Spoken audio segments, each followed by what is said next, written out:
آپ کو منتخب فرمایا ہے۔ یعنی آدم علیہ السلام سے لے کر عیسیٰ علیہ السلام تک سارے نبی موجود ہیں اور امام آپ کے اور میرے آقا بن رہے ہیں۔ حضور فرماتے ہیں میں نے سب کی امامت فرمائی اور سارے میرے مقتدی بنے۔ آپ فرماتے ہیں میں امامت کر کے وہاں خطبے ہوئے، انبیاء نے خطبے دیے۔ آپ فرماتے ہیں جب خطبے دینے کے بعد جب میں پہلے آسمان پہ پہنچا تو وہ آدم جو مسجد اقصی میں موجود تھے وہ میرے استقبال کے لیے اب پہلے آسمان پر بھی موجود تھے۔ وہ عیسیٰ جو مسجد اقصی میں موجود تھے، فرمایا جب میں آسمانوں پہ جانے لگا تو میں نے چوتھے آسمان پہ دیکھا کہ جناب عیسیٰ علیہ السلام میرے استقبال کے لیے چوتھے آسمان پر موجود ہیں۔ جناب ہارون علیہ السلام پانچویں آسمان پر موجود ہیں۔ جناب موسیٰ علیہ السلام چھٹے آسمان پر موجود ہیں اور جناب ابراہیم علیہ السلام ساتویں آسمان پر حضور علیہ السلام کے استقبال کے لیے موجود ہیں۔ حضور فرماتے ہیں سب نے میرا استقبال کیا، مجھے مرحبا کہا، مجھے ویلکم کیا۔ اب یہاں رک کے میں ایک بات کہنا چاہتا ہوں، کیونکہ ہم سنی ہیں اور سنی وہ ہوتا ہے کہ جو حضور کی شان بیان کیے بغیر رہ نہیں سکتا، ٹھیک ہے نا جی۔ سنی کہتے ہی اس کو ہیں کہ جو حضور کی شان بیان کیے بغیر رہ نہیں سکتا۔ اب جو میں بات کرنے لگا ہوں وہ بہت قابل غور ہے۔ میں آپ کو یہ بتانا چاہتا ہوں کہ آپ اندازہ کریں کہ لوگ یہ کہتے ہیں کہ معاذ اللہ ثم معاذ اللہ، اللہ کے نبی مر گئے، مٹی میں مل گئے، ختم ہو گئے، اور میں ایسے ایسے بدبخت مولوی بھی دنیا میں موجود ہیں اور کچھ مر کے مٹی ہو گئے ہیں کہ جو اپنی تقریروں میں یہ کہا کرتے تھے کہ محمد آج کی تاریخ میں مر چکے ہیں، ان کو کوئی بھی زندہ نہیں کہہ سکتا کیونکہ یہ قرآن کہتا ہے۔ اب آپ مجھے ایک بات بتائیں، آدم علیہ السلام سے لے کر عیسیٰ علیہ السلام تک سارے نبی مسجد اقصی میں، پھر سارے نبی کوئی پہلے آسمان پہ، کوئی دوسرے پہ، کوئی تیسرے پہ، کوئی چوتھے پہ، کوئی پانچویں پہ، کوئی چھٹے پہ، کوئی ساتویں پہ۔ تو میں نے کہا مولوی جی یہ بتاؤ یہ کیا ہو رہا ہے، مجھے یہ بتایا جائے یہ کیا ہو رہا ہے۔ یعنی آدم علیہ السلام اپنی قبر مبارک سے اٹھ کے مسجد اقصی میں آ سکتے ہیں، پھر مسجد اقصی سے اٹھ کے پہلے آسمان پہ جا سکتے ہیں۔ موسیٰ علیہ السلام اپنی قبر مبارک سے اٹھ کے وہ جو ہے مسجد اقصی میں آ سکتے ہیں، پھر مسجد اقصی سے اٹھ کے چھٹے آسمان پہ جا سکتے ہیں، پھر حضرت سیدنا ابراہیم علیہ السلام اپنی قبر مبارک سے اٹھ کے مسجد اقصی میں آ سکتے ہیں، پھر مسجد اقصی سے واپس ساتویں آسمان پہ جا سکتے ہیں۔ تو مجھے بتاؤ یہ کام مردہ کرتے ہیں یا زندہ کرتے ہیں؟ آخر تک جواب دیں۔ یہ کام مردہ کر سکتا ہے، چلتا کون ہے، مردہ یا زندہ؟ دیکھتا کون ہے، مردہ یا زندہ؟ باتیں کون کرتا ہے، مردہ یا زندہ؟ نماز کون پڑھتا ہے، مردہ یا زندہ؟ قیام کون کرتا ہے، مردہ یا زندہ؟ رکوع کون کرتا ہے، مردے یا زندہ؟ زندہ کرتے ہیں نا۔ تو میں نے کہا پھر مان آدم بھی زندہ، پھر مان نوح علیہ السلام بھی زندہ، پھر مان موسیٰ علیہ السلام بھی زندہ، پھر مان ابراہیم علیہ السلام بھی زندہ، پھر مان کہ عیسیٰ علیہ السلام بھی زندہ۔ میں نے کہا تیرا یہ باپ بھی مانے گا کہ آدم سے لے کر عیسیٰ علیہ السلام سارے مقتدی ہیں، جب مقتدی زندہ ہے تو پھر امام کیسے مر سکتا ہے؟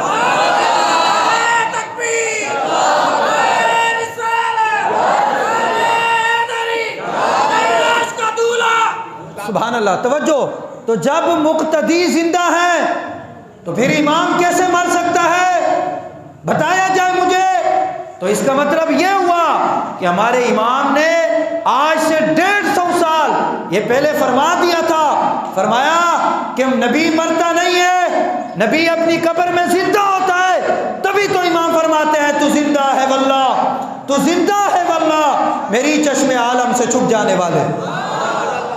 اور ایک بات جو میں بہت قابل غور ہے جو کرنا چاہتا ہوں وہ یہ ہے کہ لوگ کہتے ہیں کہ جی یہ کیسے ہو سکتا ہے، بندہ ایک پل میں جائے اور ایک پل میں واپس آ جائے، کیونکہ حضور علیہ الصلوۃ والسلام کی معراج یہ ہے کہ حضور علیہ الصلوۃ والسلام تشریف لے گئے، جب آپ واپس آئے تو آپ کے وضو کا پانی بھی چل رہا تھا، آپ کے دروازے کی کنڈی بھی ہل رہی تھی، نبی علیہ الصلوۃ والسلام کا بستر بھی گرم تھا۔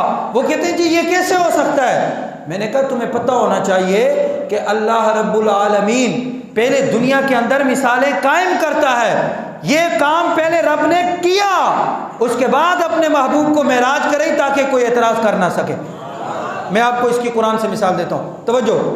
ایک ہوتا ہے زمانے کا فاصلہ اور ایک ہوتا ہے جگہ کا فاصلہ، ٹھیک ہے جی؟ یہ بہت توجہ طلب بات ہے، آپ سنیں گے تو انشاءاللہ آپ کو سمجھ آ جائے گی۔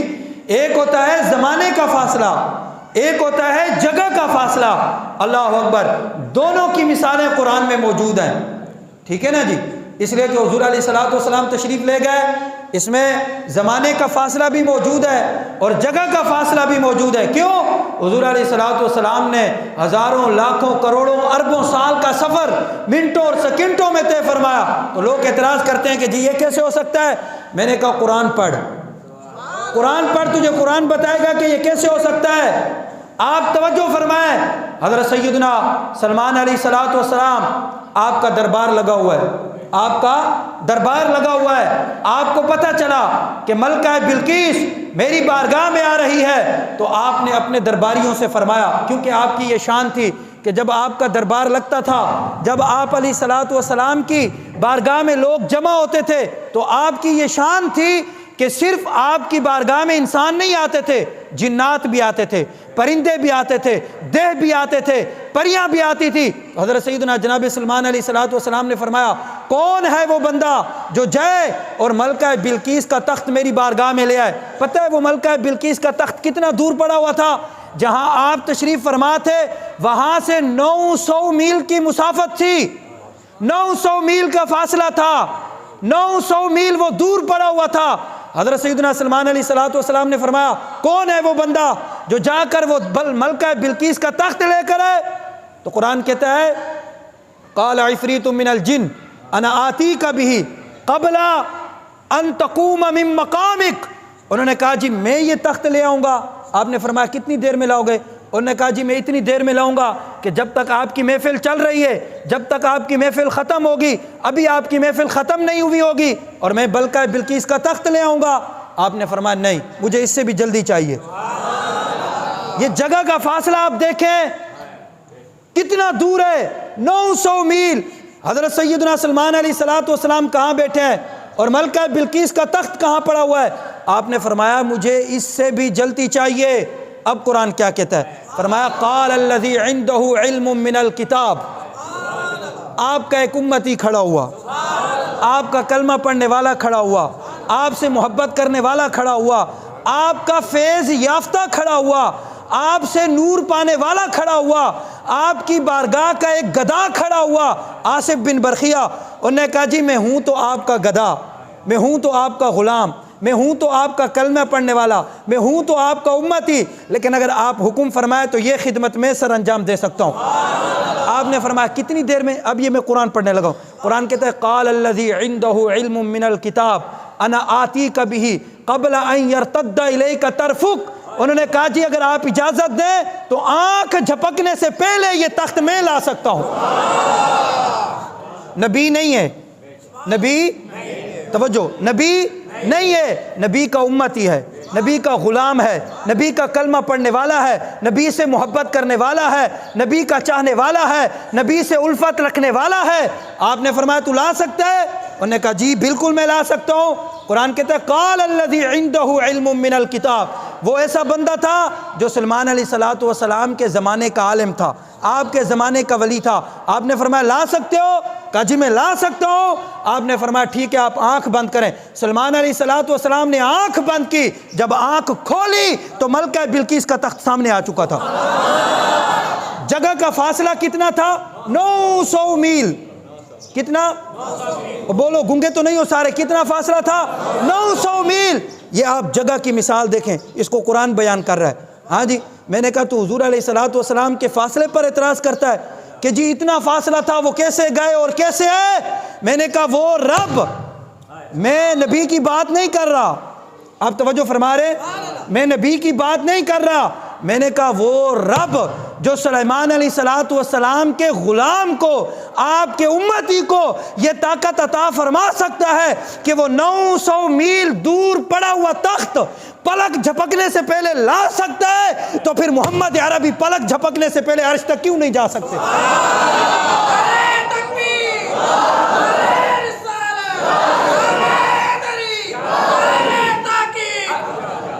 اب لوگ کہتے ہیں جی اتنا وقت، یہ اتنا بڑا وقت، یعنی زمین سے لے کر آسمان تک 500 سال، پھر پہلے آسمان سے دوسرے آسمان تک 500 سال، پھر تیسرے آسمان تک، پھر چوتھے آسمان تک، پھر 5واں، پھر 6واں، پھر 7واں، پھر سدرۃ المنتہا، پھر خدا کی بارگاہ، اتنا لمبا فاصلہ، اتنا وقت لگتا ہے، اور اتنا وقت اتنے قلیل وقت میں رسول اللہ نے کیسے طے کر لیا؟ اور میں کیا ذلیل کے بچے، تو قرآن پڑھے گا تو یہ بھی تجھے قرآن بتائے گا کہ ہاں رب چاہے تو اتنے زمانے کا فاصلہ، وہ تو تھا جگہ کا فاصلہ، اتنے زمانے کا فاصلہ رب سمیٹ کے اپنے نبیوں کے قدموں میں ڈال دیتا ہے۔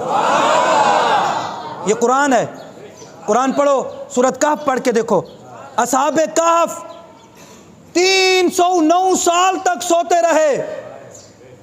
کتنا سوتے رہے؟ اونچا بولیں جی، کتنا سوتے رہے؟ وَلَبِثُوا فِي كَهْفِهِمْ 300 سِنِينَ وَازْدَادُوا تِسْعًا، 309 سال تک سوتے رہے۔ جب آنکھ کھلی رب تبارک و تعالی نے پوچھا ہاں بھئی کتنا سوئے؟ کہنے لگے ہم یہ 2 یا 3 دن سوئے ہوں گے، اور کتنا سوئے؟ سبحان اللہ۔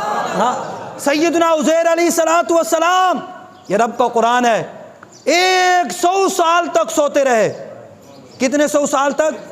اونچا بولیں، کتنے 100 سال تک؟ 100 سال۔ یہ تیسرا پارہ آپ پڑھ کے دیکھیں، قرآن کریم کے تیسرے پارے کے اندر رب تبارک و تعالیٰ فرماتا ہے کہ آپ 100 سال تک سوتے رہے۔ جب آپ اٹھے نا تو رب تبارک و تعالیٰ نے پوچھا کہ اے عزیر کتنا سوئے؟ تو پتہ ہے آپ نے کیا عرض کی اللہ کی بارگاہ میں؟ آپ نے عرض کی قال لبثت یوما او بعد یوم، یا اللہ میں 1 دن سویا ہوں گا یا آدھا دن سویا ہوں گا۔ سوئے کتنے؟ 100 سال تک سوتے رہے۔ رب تبارک و تعالیٰ نے ان پر نیند طاری کر دی، آپ 100 سال تک روتے رہے، سوتے رہے۔ جب آپ اٹھے تو رب تبارک و تعالیٰ نے فرمایا کتنا سوئے؟ تو آپ نے عرض کی قال لبثت یوما او بعد یوم، یا اللہ میں آدھا دن سویا ہوں گا یا 1 دن سویا ہوں گا۔ رب تبارک و تعالیٰ نے فرمایا نہیں، میں بتاتا ہوں آپ کتنا سوئے ہو۔ پھر رب تبارک و تعالیٰ فرماتا ہے قال بل لبثت 100 عام فانظر الى طعامك وشرابك لم يتسنى۔ رب تبارک و تعالیٰ فرماتا ہے میں بتاتا ہوں اے میرے پیارے، تو 1 دن یا آدھا دن نہیں سویا، یا اللہ کتنا سویا ہوں؟ یہ رب تبارک و تعالیٰ خود فرماتا ہے۔ رب فرماتا ہے ہاں تو 100 سال تک سوتا رہا۔ یہ قرآن ہے۔ رب تبارک و تعالیٰ نے فرمایا یقین نہیں آ رہا تو دیکھو فانظر الى طعامك وشرابك لم يتسنى، فرمایا یقین نہیں آ رہا تو دیکھو اپنے کھانے کی طرف، اپنے پینے کی طرف دیکھو، آپ کے پاس یہ کھجور کا اور انگور کا جو ہے وہ شیرہ تھا، شربت تھا۔ جب آپ نے دیکھا نا تو آپ کے انگور کا اور کھجور کا شربت اسی طرح سلامت تھا۔ وقت کتنا گزرا؟ 100 سال گزر چکے۔ پھر رب تبارک و تعالیٰ نے فرمایا وانظر الی حمارک، فرمایا آپ دراز گوشت پہ، گدھے پہ سوار تھے نا، رب تبارک و تعالیٰ نے فرمایا اپنے گدھے کی طرف دیکھو، اپنے دراز گوشت کی طرف دیکھو۔ جب آپ نے دیکھا تو گدھا مر چکا ہے، اس کی ہڈیاں گل چکی ہیں، گوشت اتر چکا ہے، کھال بکھر چکی ہے، بال بکھر چکے ہیں، سفید ہڈیاں چمک رہی ہیں۔ رب تبارک و تعالیٰ نے فرمایا دیکھ تو کہہ رہا ہے کہ میں آدھا دن یا 1 دن سویا؟ فرمایا نہیں، تو 100 سال تک سویا ہے۔ دیکھ اپنے دراز گوشت کی طرف۔ جب آپ نے دیکھا تو سفید ہڈیاں بچی ہوئی تھی۔ اللہ اکبر۔ آپ نے عرض کی مالک اب میں سواری کس پہ کروں گا، میں چلوں گا کیسے، میں کس پہ بیٹھوں گا؟ رب تبارک و تعالیٰ نے فرمایا دیکھ ہم یہ طاقت رکھتے ہیں کہ ہم مرے ہوئے کو بھی زندہ کر دیتے ہیں۔ فرمایا وانظر الی العظام کیف ننشزها ثم نکسوها لحما، فرمایا دیکھ اب ہم گدھے کو زندہ کیسے کرتے ہیں۔ رب تبارک و تعالیٰ نے حکم دیا، ہاں اس گدھے پہ جو ہے ہڈیوں پہ گوشت آنا شروع ہوا، گوشت کے اوپر کھال آئی، کھال کے اوپر بال واپس آئے، اور اللہ نے اس میں روح ڈالی، وہ اٹھ کے کھڑا ہو گیا۔ میں نے کہا اندازہ کرو مولوی، وہ سوئے تو 100 سال ہے، لیکن جب ان سے پوچھا گیا کہ آپ کتنا سوئے ہیں تو وہ کہہ رہے ہیں کہ میں آدھا دن سویا ہوں یا 1 دن سویا ہوں۔ میں نے کہا وہ رب، اب توجہ طرف جس لیے میں نے یہ آپ کو بتایا ہے، میں نے کہا وہ رب جو عزیر علیہ السلام کے لیے 100 سال کو آدھے دن میں یا ایک دن میں بدل سکتا ہے، وہ رب محمد عربی کے لیے 1 سیکنڈ میں سارے جہان کو کیوں نہیں بدل سکتا؟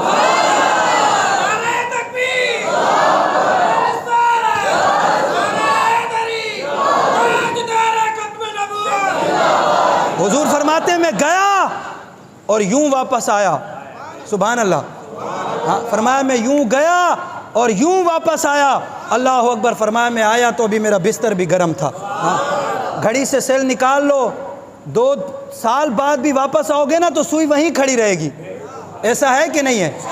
اونچا بولے نا، گھڑی سے اگر آپ سیل نکال لیں 5 سال بھی واپس آئیں گے تو سوئی وہیں کی وہیں اٹکی رہے گی۔ میں نے کہا جی گھڑی آگے چلی کیوں نہیں؟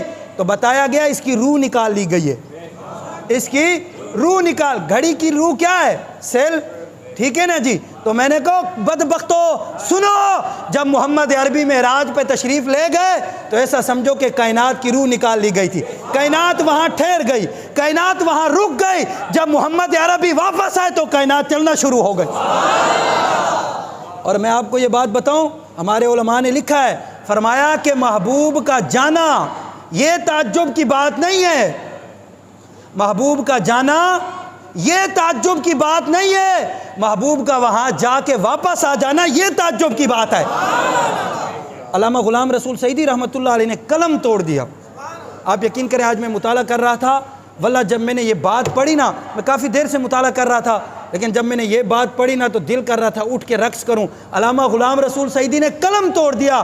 آپ نے فرمایا کہ کچھ لوگ چاند پر پہنچے ہیں اور چاند پر پہنچ کر پھر وہاں سے لوگوں کو دکھانے کے لیے مٹی لے کر آئے، مٹی کے ڈھیلے، کہ یار چاند پہ بھی مٹی ہے۔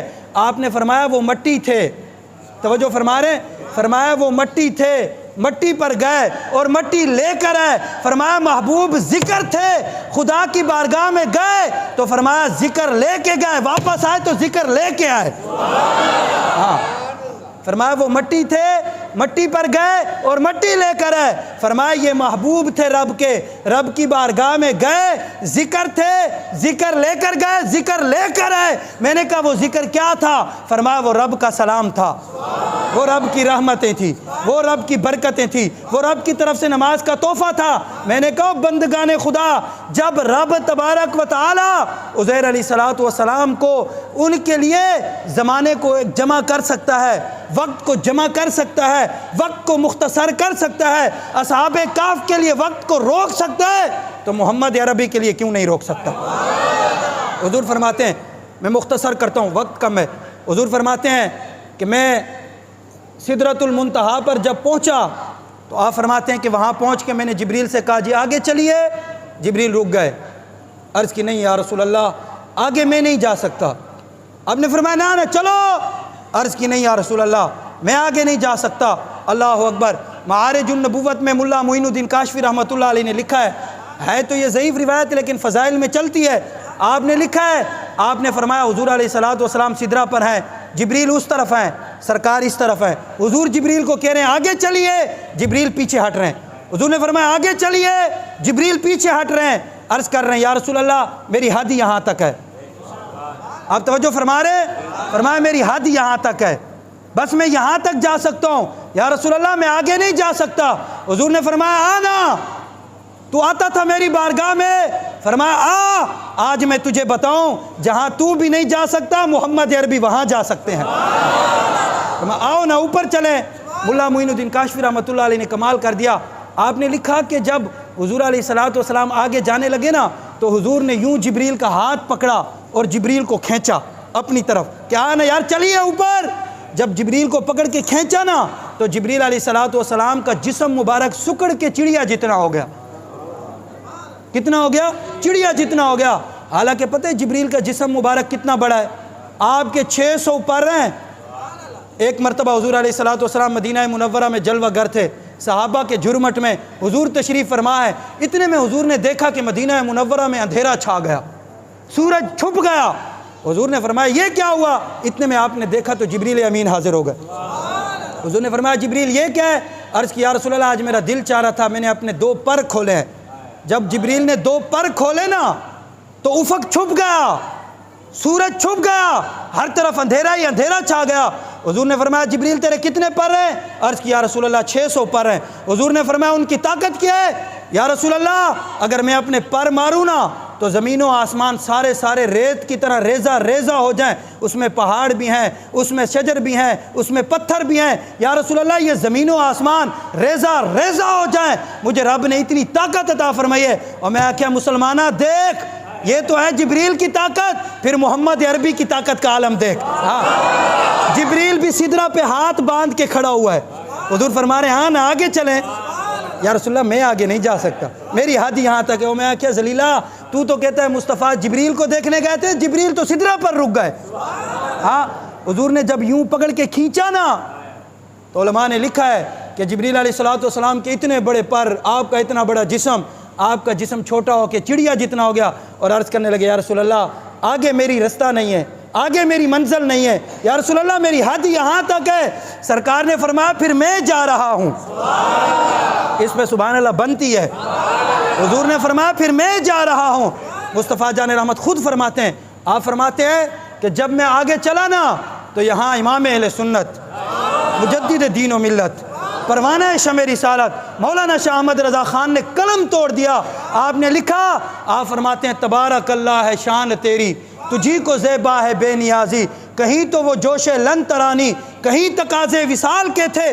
جب آپ اوپر جانے لگے نا حضور فرماتے ہیں میں نے ایک قدم اٹھایا، بالکل آپ نے توجہ کے ساتھ یہ آخری باتیں سننی ہیں۔ آپ فرماتے ہیں کہ میں نے ایک قدم اٹھایا نا تو فرمایا جتنا فاصلہ میں نے مسجد حرام سے لے کر وہاں تک طے کیا تھا، فرمایا ایک قدم کے اندر میں نے سارا اتنا فاصلہ طے کر لیا۔ فرمایا میں نے ایک قدم اٹھایا اور میں رک گیا۔ فرمایا جب میں رکا نا تو مجھے وہاں سے آواز آئی، سبحان اللہ، فرمایا مجھے وہاں سے آواز آئی، کیا؟ ادنو منی، ادنو منی، اے میرے محبوب اور قریب آ جا، پیارے اور قریب آ جا۔ آپ فرماتے میں ایک قدم اٹھا کے میں رک گیا۔ فرمایا میں نے انتظار کیا کہ کب پھر وہ آواز آئے گی اور میں دوسرا قدم اٹھاؤں گا۔ فرمایا جب آواز آئی نا ادنو منی تو فرمایا پھر میں نے دوسرا قدم اٹھایا۔ فرمایا پھر میں نے اتنا فاصلہ طے کیا جتنا مسجد حرام سے لے کر پہلے قدم تک کیا تھا، یہ سارا فاصلہ ملایا تو دوسرے قدم میں اتنا فاصلہ اور میں نے طے کر لیا۔ آئے ہائے، اعلیٰ حضرت نے یہاں جو نقشہ کھینچا ہے نا، امام فرماتے ہیں تبارک اللہ ہے شان تیری، تجھی کو زیبا ہے بے نیازی، کہیں تو وہ جوش لن ترانی، کہیں تقاضے وصال کے تھے۔ آپ فرماتے ہیں یہی وہ مقام تھا، یہی وہ جگہ تھی، یہی وہ سسٹم تھا، یہی وہ سلسلہ تھا کہ جناب موسیٰ نے اللہ کی بارگاہ میں عرض کیا اللہ مجھے اپنا دیدار عطا کر، مجھے اپنا دیدار عطا کر۔ تو اللہ رب العالمین کی بارگاہ سے آواز آئی، اے موسیٰ تو مجھے نہیں دیکھ سکتا، تو مجھے نہیں دیکھ سکتا۔ قرآن کہتا ہے رب نے فرمایا وَلَٰكِنِ انظُرْ إِلَى الْجَبَلِ فَإِنِ اسْتَقَرَّ مَكَانَهُ فَسَوْفَ تَرَانِي۔ رب نے فرمایا موسیٰ اگر تیری یہ خواہش ہے کہ تو مجھے دیکھے تو فرمایا پہلے تو اس پہاڑ پر نظر ڈال، میں اپنی تجلی ڈالوں گا پہاڑ پر۔ کس پر؟ پہاڑ پر۔ فرمایا اگر یہ پہاڑ ٹھہر گیا، یہ پہاڑ رک گیا تو پھر تو مجھے بھی دیکھ لے گا۔ پھر قرآن کہتا ہے کہ اللہ رب العالمین نے وہ تجلی ڈالی اس پہاڑ پر۔ فرمایا جب پہاڑ پر تجلی ڈالی تو فرمایا وہ پہاڑ جل کے راکھ ہو گیا، موسیٰ علیہ السلام بے ہوش ہو گئے۔ اور وہ تجلی پتہ ہی کتنی تھی؟ علماء نے لکھا ہے کہ یہ سوئی کا ناکہ ہوتا ہے نا، اگر کسی کی نظر ٹھیک نہ ہو نا، سوئی کے ناکے میں دھاگا ڈالنے کے لیے اس کو چشمے کی ضرورت پڑتی ہے۔ علماء نے لکھا ہے کہ سوئی کے ناکے کے برابر نہیں، اس ناکے کے کروڑویں حصے کے برابر اللہ رب العالمین نے وہاں تجلی ڈالی۔ فرمایا تجلی ڈالی تو موسیٰ علیہ السلام اس کو برداشت نہ کر سکے، آپ گر گئے، بے ہوش ہو گئے۔ تو امام کیا فرماتے؟ آپ فرماتے ہیں تبارک اللہ ہے شان تیری، تجھی کو زیبا ہے بے نیازی۔ آپ کہتے ہیں واللہ تیری شان ہے، تو مالک ہے، تیرا اختیار ہے۔ یا اللہ کہیں تو موسیٰ کو کہتا تھا کہ تو مجھے دیکھ نہیں سکتا، اور یہاں محبوب قدم اٹھاتا ہے اور تو کہتا ہے ادنو منی، اے میرے محبوب اور قریبا اور قریبا اور قریبا اور قریب۔ اور پتہ ہے حضور نے کتنے قدم اٹھائے؟ علماء نے لکھا ہے، فرمایا حضور علیہ السلام نے اس طرح 1000 قدم اٹھائے۔ اونچا کہنا سبحان اللہ۔ کتنے قدم اٹھائے؟ 1000 قدم اٹھائے۔ اور سرکار فرماتے ہیں مجھے رب کی جانب سے 1000 مرتبہ آواز آئی ادنو منی، ادنو منی، ادنو منی، محبوب اور قریب ہیں، محبوب اور قریب ہیں۔ آپ فرماتے ہیں 1000 قدم اٹھانے کے بعد پھر میں رک گیا۔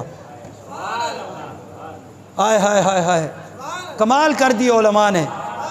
فرمایا، حضور فرماتے ہیں پھر میں رک گیا۔ یا رسول اللہ آگے کیا ہو گیا؟ آئے ہائے ہائے، آپ سنیں گے تو آپ کے سینے میں ٹھنڈ پڑ جائے گی۔ حضور فرماتے ہیں میں پھر رک گیا۔ یا رسول اللہ آگے کیا ہوا؟ فرمایا میں رک گیا پھر وہ میرے قریب آنے لگا۔ فرمایا میں رک گیا پھر وہ میرے قریب آنے لگا۔ اب اگر آپ سبحان اللہ کہیں تو میں قرآن پڑھوں۔ آئے ہائے ہائے، آپ فرماتے ہیں میں رک گیا اب وہ میرے قریب آنے لگا۔ یا رسول اللہ پھر کتنے قریب ہوئے؟ فرمایا ثم دنا فتدلی فکان قاب قوسین او ادنی۔ فرمایا وہ میرے اتنے قریب ہوا کہ 2 کمان کا یعنی 2 ہاتھوں کا فاصلہ لے گیا۔ میں نے کہا یا رسول اللہ پھر کیا ہوا؟ فرمایا اس نے اپنا آپ مجھے دکھایا اور میں نے ٹک ٹکی باندھ کے رب کو دیکھا۔ پوچھا کہیں سارے سبحان اللہ، کیسے دیکھا؟ اگر آپ سبحان اللہ کہیں تو یہ بھی قرآن پڑھ دوں۔ یہ دیکھیں قرآن نے اس کا نقشہ کھینچا ہے۔ سبحان اللہ کہیں تب تک میں نکال لوں۔ ہاں یہ سورۃ نجم ہے اور یہ 27واں پارہ ہے۔ جو لوگ حضور علیہ الصلوۃ والسلام کی ذات پر اعتراض کرتے ہیں نا وہ قرآن پڑھیں۔ قرآن کہتا ہے ما کذب الفؤاد ما رہا افتمارونہ علی ما یری۔ قرآن کہتا ہے جو میرے محبوب نے دیکھا تم اس کا انکار کرتے ہو۔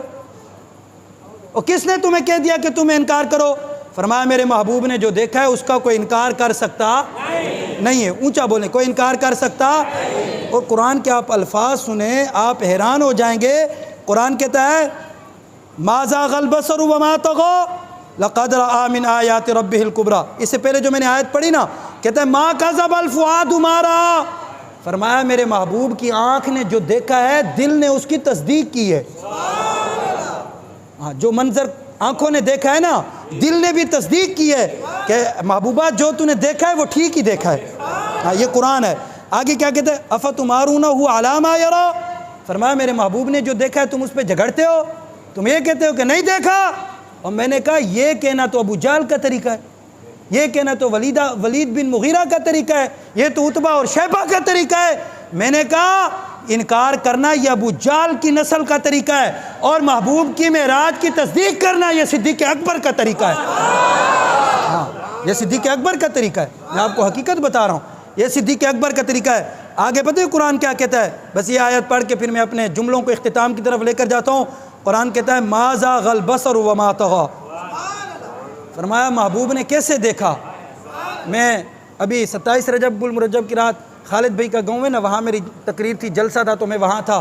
میں نے تقریر کرتے ہوئے وہاں ایک بات کی ہے، میں نے کہا سنو یار میں مدینہ دیکھ کے آؤں تو میں کہوں یار مدینے کی کیا بات ہے، یار میں کسی کو دیکھوں تو میں کہوں کہ یار کیسا منظر تھا۔ میں نے دیکھا ناظر جو ہے، ناظر یعنی دیکھنے والا وہ منظر کی تعریف کرتا ہے۔ ایسا ہی ہے کہ نہیں ہے؟ ایسا ہی نہیں۔ مثلا میں نے کسی چیز کو دیکھا تو میں تعریف کروں گا نا کہ فلاں ایسا تھا، فلاں ایسا تھا، وہ جگہ ایسی تھی، وہ جگہ ایسی تھی۔ قربان ہو جاؤں حضور کی شان پر، حضور کی شان ہی الگ ہے، حضور کا مقام ہی الگ ہے، سرکار کی بات ہی الگ ہے۔ یہاں ناظر نہیں، منظر خود تعریف کر رہا ہے۔ ہاں یہاں حضور نہیں کہہ رہے کہ میں نے رب کو کیسا دیکھا، یہاں رب بتا رہے کہ میرے محبوب نے مجھے کیسا دیکھا۔ ہاں یہ دیکھو قرآن کہتا ہے ما زاغ البصر وما طغى۔ فرمایا میرے محبوب نے مجھے ایسے دیکھا کہ میرے محبوب کی آنکھ بھی نہیں بھٹکی۔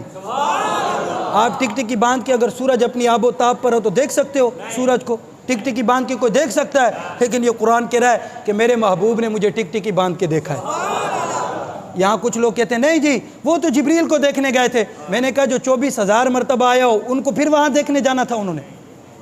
عقل کے اندھو، اللہ اکبر۔ امام اہل سنت، مجدد دین و ملت، پروانہ شمع رسالت، مولانا شاہ احمد رضا خان فاضل بریلوی نور اللہ مرقدہ، آپ نے کمال کر دیا۔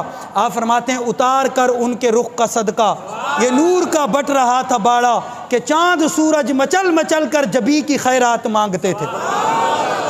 کیا فرما رہے ہیں؟ آپ فرما رہے ہیں جب حضور کو دلہا بنایا گیا نا، سبحان اللہ، فرمایا جب حضور کو دلہا بنایا گیا تو فرمایا سورج بھی آ گیا، چاند بھی آ گیا، ستارے بھی آ گئے، بھئی آپ کیا لینے آئے ہو؟ انہوں نے کہا جی آج حضور دلہا بنے ہیں، آج آپ کا چہرہ چمک رہا ہے، اللہ نے سارے نوروں کو حکم دیا ہے کہ میرے محبوب کے چہرے پہ برسو، تو وہ کیا کرنے آئے؟ ہمارے امام کہتے ہیں کہ چاند بھی خیرات مانگ رہا تھا، یا رسول اللہ آپ نے نور کا صدقہ مجھے بھی عطا فرما دیا۔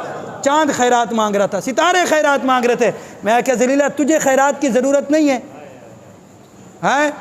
تجھے خیرات کی ضرورت نہیں ہے۔ میں نے کہا جن کے چہرے چمکتے ہیں وہ محبوب کی خیرات سے ہی چمکتے ہیں۔ آگے امام کیا فرماتے ہیں؟ آپ فرماتے ہیں وہی تو اب تک چھلک رہا ہے، وہی تو جوبن ٹپک رہا ہے، نہانے میں جو گرا تھا پانی کٹورے تاروں نے بھر لیے تھے۔ کیا فرماتے ہیں؟ آپ فرماتے ہیں آج جو ستارے چمک رہے ہیں نا، محبوب جب معراج پہ جانے کے لیے غسل کرنے لگے، آپ نے وضو کیا تو فرمایا پہلے تو لیتے تھے یہ پانی صحابہ، پہلے تو لیتے تھے یہ پانی صحابہ، فرمایا جب حضور نے وضو فرمایا نا تارے آ گئے، انہوں نے کہا یا رسول اللہ آج ہم کٹورے لے کے آئے ہوئے ہیں، یہ پانی ہمیں دیں۔ فرمایا انہوں نے اپنی آنکھوں کے اندر، اپنی آنکھوں کے پتلیوں کے اندر، اپنی آنکھوں کے کٹوروں کے اندر وہ پانی محفوظ کر لیا ہے، اس پانی کا صدقہ ہے کہ آج تک ستارے چمک رہے ہیں۔ آخری شعر پڑھنے لگا ہوں، امام اہل سنت کیا فرماتے ہیں؟ خدا کی قسم یہ ایسا شعر ہے جب آپ سنیں گے تو آپ کے سینے میں ٹھنڈ پڑ جائے گی۔ اللہ اکبر۔ آپ فرماتے ہیں بچا جو تلووں کا ان کے دھون، اس پہ سبحان اللہ کہتے ہیں سارے، فرمایا بچا جو ان کے تلووں کا دھون، بنا وہ جنت کا رنگ و روغن، جنہوں نے دلہا کی پائی اترن، وہ پھول گلزار نور کے تھے۔ اس کا ترجمہ کیا ہے؟ آپ فرماتے ہیں جنت ویسے بھی بہت زیادہ خوبصورت ہے، یعنی اتنی خوبصورت ہے کہ اس کی خوبصورتی کا کبھی کسی کے دل و دماغ میں تصور بھی نہیں گزرا۔ یعنی بندہ مطلب آپ کو کوئی بتائے نا فلاں چیز اتنی خوبصورت ہے تو آپ تصور کر سکتے ہیں یار ایسی خوبصورت ہوگی، ایسے ہوگی۔ فرمایا جنت اتنی خوبصورت ہے کہ کبھی کسی کے دل و دماغ میں اس کا تصور بھی نہیں گزرا۔ امام کیا فرماتے ہیں؟ امام فرماتے ہیں جنت اتنی خوبصورت ہے لیکن جنت کی خوبصورتی کو بڑھایا گیا۔ مکان بناتے ہیں نا آپ، پلستر کرتے ہیں، پھر اس کو کلر کراتے ہیں، پھر اس کی میں اور ڈیکوریشن کرواتے ہیں، پھر آپ اچھی اچھی قالینیں بچھاتے ہیں کہ یار میرا مکان اور زیادہ خوبصورت لگے، پھر جو ہے اس میں آپ پتہ نہیں کیا کچھ لگاتے ہیں۔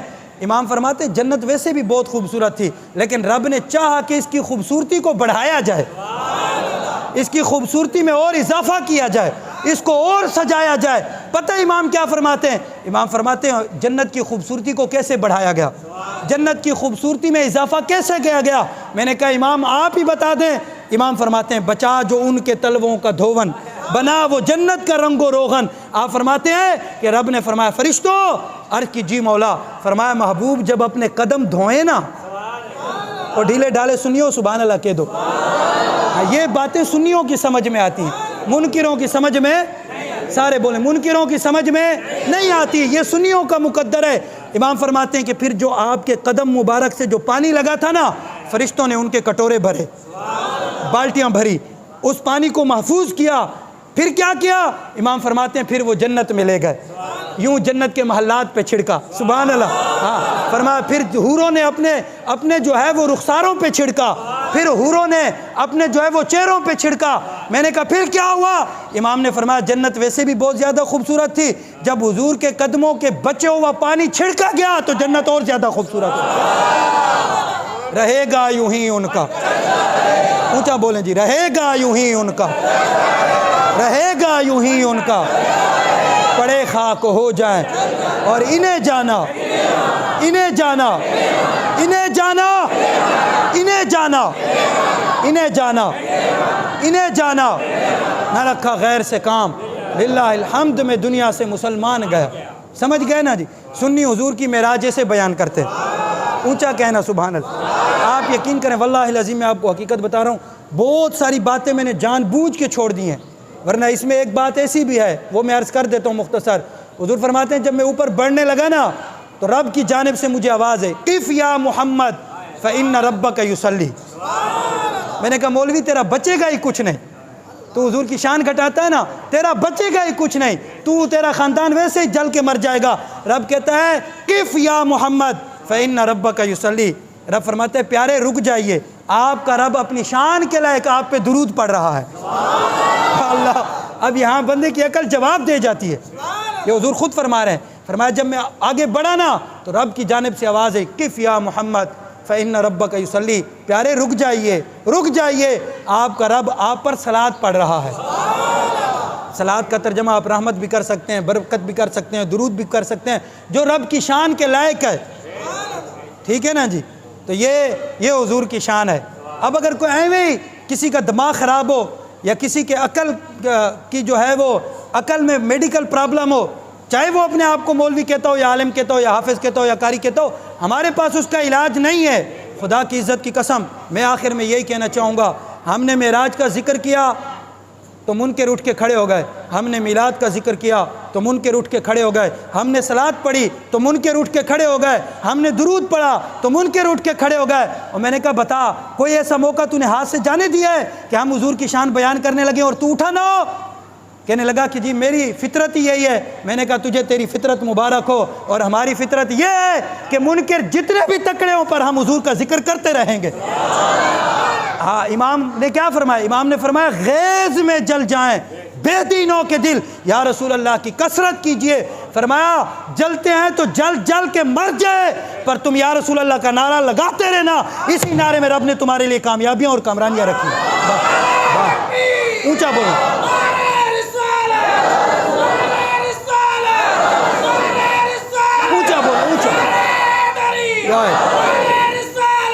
نعرہ رسالت پہ سارے اونچا بولیں، نعرہ رسالت، نعرہ رسالت، نعرہ رسالت، نعرہ رسالت، نعرہ رسالت۔ انہیں جانا، اونچا بولو، انہیں جانا، دب کے بولو، انہیں جانا، انہیں جانا، انہیں جانا۔ نہ رکھا غیر سے کام، للہ الحمد میں دنیا سے مسلمان گیا۔ سنی معراج کا ذکر بھی ایسے کریں گے اور میلاد کا ذکر بھی ایسے کریں گے۔ ہاں، صدائیں درودوں کی آتی رہیں گی، جنہیں سن کے دل شاد ہوتا رہے گا۔ خدا ان سنیوں کو آباد رکھے۔ محمد کا میلاد، اونچا بولو، محمد کا میلاد، محمد کا میلاد۔ دیکھیں، ہمیں تو خوش ہونا چاہیے کہ اللہ تیرا شکر ہے تو نے ہمارے آقا کو اتنی شان دی ہے۔ یہ بیچارہ ایویں ہی جل رہا ہے، یہ جل کے ویسے مر جائیں گے۔ اور یہ جو ہمیں لوگ کہتے ہیں نا بے فائدہ بات جو کرتے ہیں اور بے فائدہ مشورے دیتے ہیں، کہتے ہیں جی اور اس کے علاوہ کوئی تقریر نہیں ہے۔ میں نے کہا وہ بدبخت، تجھے پتہ ہی نہیں ہے، حضور کے دشمنوں کے بارے میں بات کرنا ہے، اس سے حضور خوش ہوتے ہیں۔ میں سمجھانے کے لیے عرض کر دوں، جب آپ حرم جاتے ہیں نا تو طواف خانہ کعبہ جب آپ کرتے ہیں تو پہلے 3 چکر سنت کس طرح ہے؟ اکڑ کے چلنا، یعنی آپ سینہ چوڑا کر کے بازو یوں کر کے چلنا، یہ حضور کی سنت ہے، صحابہ کی سنت ہے۔ میں نے کہا جی آپ کو پتہ ہے قرآن کریم میں اللہ تبارک و تعالیٰ نے اکڑ کے چلنے سے منع کیا ہے۔ فرمایا خبردار اکڑ کے نہیں چلنا، اگر تم اکڑ کے چلو گے نہ تو تم زمین کو پھاڑ سکتے ہو، نہ تم جو ہے وہ پہاڑوں کو گرا سکتے ہو، عاجزی اور تواضع کے ساتھ چلو۔ میں نے کہا یا اللہ یہ قانون کیسا ہے کہ خانہ کعبہ میں پہلے 3 چکر اکڑ کے لگائیں، وہاں منع نہیں ہے، اور پھر پورے جہان میں ہم نے عاجزی کے ساتھ چلنا ہے؟ یا اللہ اس کی وجہ کیا ہے؟ فرمایا مولوی تو دیکھتا نہیں ہے، میرے محبوب نے اس کو پسند کیا ہے۔ دیکھتا نہیں ہے، محبوب نے پسند کیا ہے۔ میں نے کہا وہ کیسے؟ صحابہ چل رہے تھے نا، کیونکہ صحابہ تو ہماری طرح تو تھے نہیں، ٹھیک ہے نا جی، ان کے پاس کھانا کم، پینا کم، مطلب وہ کم کھاتے تھے، کم پیتے تھے، تو ان پر تھوڑے کمزوری کے آثار تھے۔ تو صحابہ آہستہ آہستہ چل رہے تھے، ابو جال بیٹھے ہوئے تھے، کہکے لگانے لگے، ہنسنے لگے، کہنے لگے دیکھو جو محمد کے غلام ہوتے ہیں وہ تو چل ہی نہیں سکتے۔ جب مالکوں کو پتہ لگا نا، حضور نے فرمایا اکڑ کے چلو، اونچا کہو نا سبحان اللہ، فرمایا غلاموں اکڑ کے چلو۔ یا رسول اللہ منع نہیں، فرمایا میں کہہ رہا ہوں نا اکڑ کے چلو۔ پھر صحابہ یوں چلے، یہ سبحان اللہ تو کہو نا۔ کیا یہ کس لیے چلایا جا رہا ہے؟ حضور اس لیے چلا رہے ہیں تاکہ میرے دشمنوں کو پتہ چلے میرے غلام کبھی کمزور ہو سکتے، میرے کبھی غلام کمزور ہو سکتے۔ فرمایا اکڑ کے چلو۔ آپ اندازہ کریں حضور یوں سامنے جلوہ گر ہوں گے اور صدیق اکبر جب ایسے چلے ہوں گے، ہاں ابو جال بھی دیکھتا ہوگا، ابو لہب بھی دیکھتا ہوگا، عتبہ شیبہ ولید بن مغیرہ بھی دیکھتا ہوگا۔ ہاں میں نے کہا اس طرح بات کرنا یہ ہمارے آقا علیہ الصلوۃ والسلام کے غلاموں کی سنت ہے۔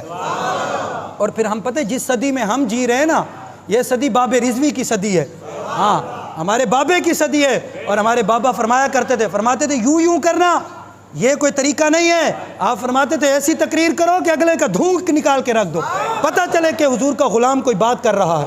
ہاں کیونکہ حضور کا ذکر ہی اتنا پاورفل ہے نا، اگر آپ یوں کریں گے نا تو لوگ بھی سوچیں گے یار ان کے محبوب ایسے تھے، ان کے آقا ایسے تھے، نہیں ایسی بات کرو تاکہ اگلے کو پتہ چلے محبوب اتنی شان والے تھے تبھی تو ایسے بات کہی جا رہی ہے۔ اعلیٰ حضرت نے فرمایا ذکر سب پھیکے جب تک نہ مذکور ہو نمکین حسن والا ہمارا نبی۔